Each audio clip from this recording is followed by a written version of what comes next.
Low carb, baked bangus naman po tayo ngayon ka-low carbs at partner ko po dito ay giniling na torta at yung no added sugar po na sagot gulaman na favorite ko na rin ngayon. Sabay ganon.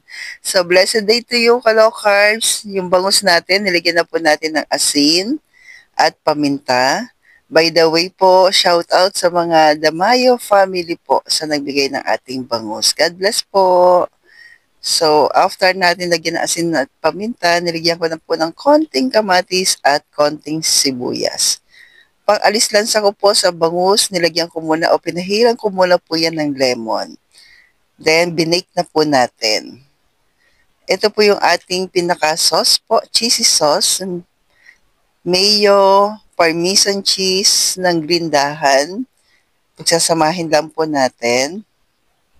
Kayo na pong bahala kung gano'ng karami ng parmesan cheese. Then, add tayo ng all-purpose cream.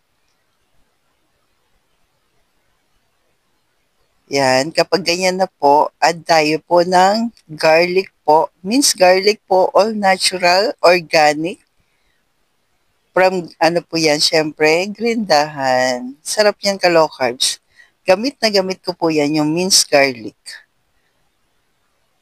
And then, tabi na po natin. After ko po ma-bake yung ating bangus, ito na po siya. So, hindi po siya lutong-luto. Konti lamang po. Then, ilagay na po natin sa ibabaw. At kung umabot ka po sa part na ito, pa-comment naman po kung ano pa mga luto ninyo sa boneless bangus.